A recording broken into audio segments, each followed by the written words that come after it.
Hi, my name's Renee Ali, student number ALL80097. This is my student card. This is part 2 with my client Beck, who will be played by my sister Penny. Penny, I just have to ask your permission to be recorded today. That's fine. That's fine. And let's begin.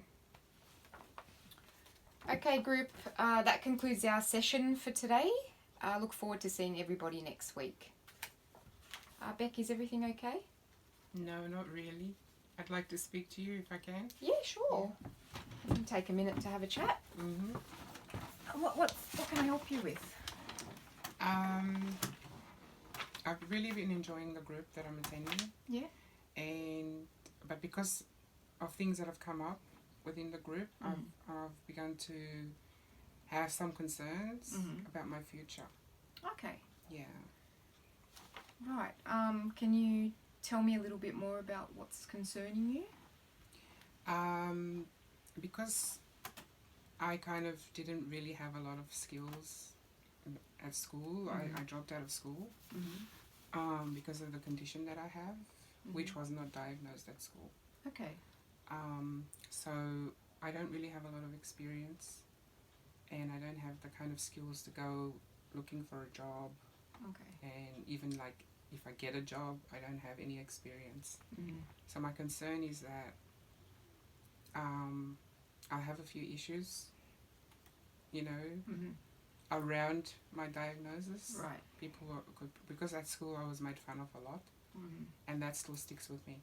Okay. So, and also because I don't know what to do when I'm at work. Okay. I don't have the necessary experience. Well, I can see how that would be very concerning for you, Beck. Do you mind if I just take notes while we're discussing this? Are you okay with that? Yeah. Excellent. So, are you able to tell me, if you don't mind, what you were diagnosed with?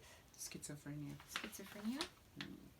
And are you currently on medication? I am. For that? Yeah. And how do you feel the medication is helping you?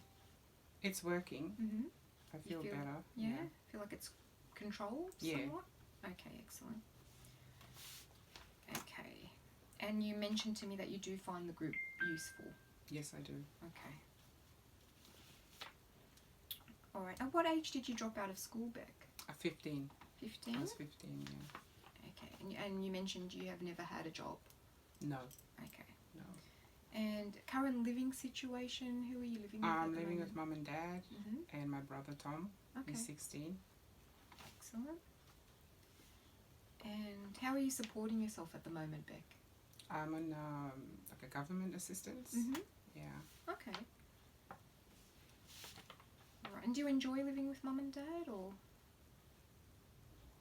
It's alright, but I would really love to be able to go out on my own. Yeah. Okay. It's getting frustrating, Yeah. Right. Okay, so you just let's recap what we've just discussed. So you're just a bit concerned because you'd like to move out of Mum and Dad's place and live more independently. Yeah. But what concerns you about that is finding employment. You don't have any skills or training, and you've never had a job. No, I've never had a job. Okay, and you're just are you feeling a little bit lost about where to begin with all of this, Beck? Is that I am feeling and anxious. And anxious. Yeah. Okay.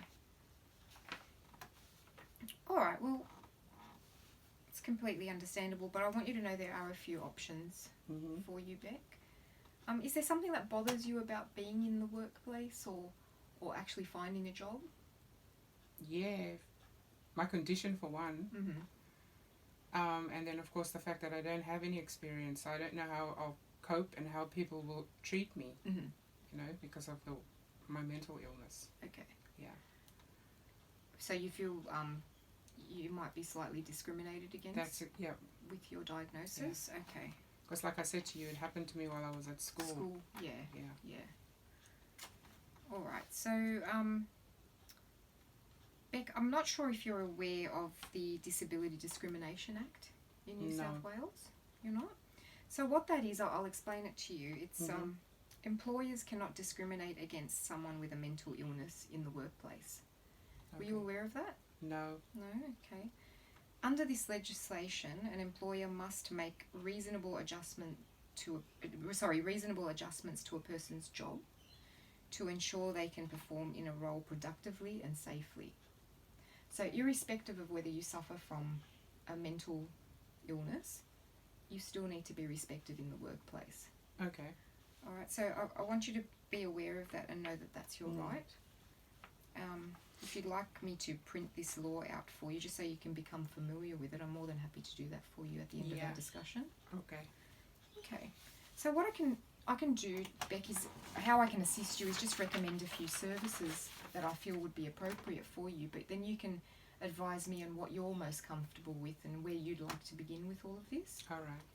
So the first option is basically just one-on-one counselling, because you have been in a group setting at the moment, but maybe you'd like to address your concerns one-on-one with the counsellor.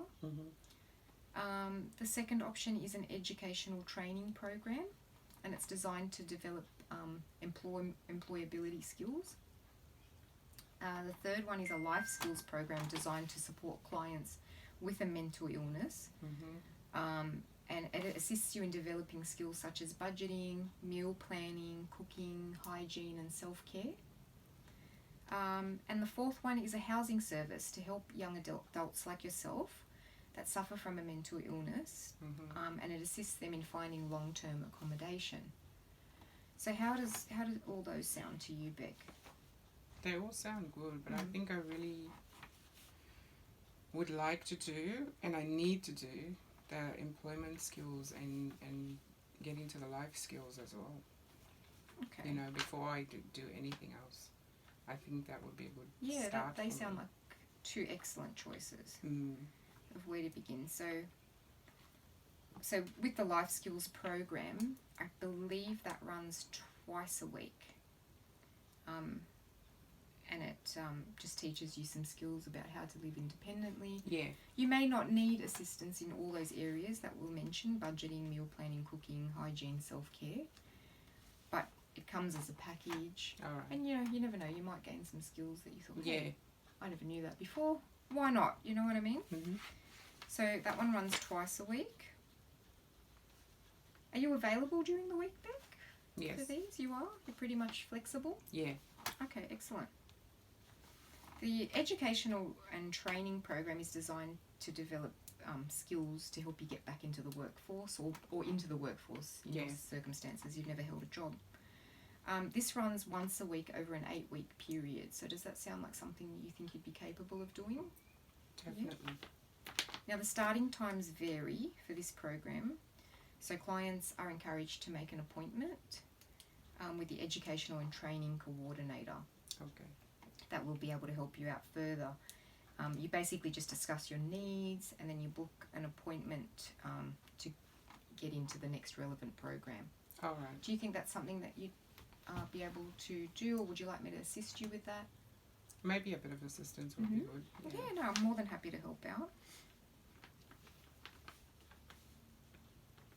Well, Beck, thank you for addressing your concerns with me today.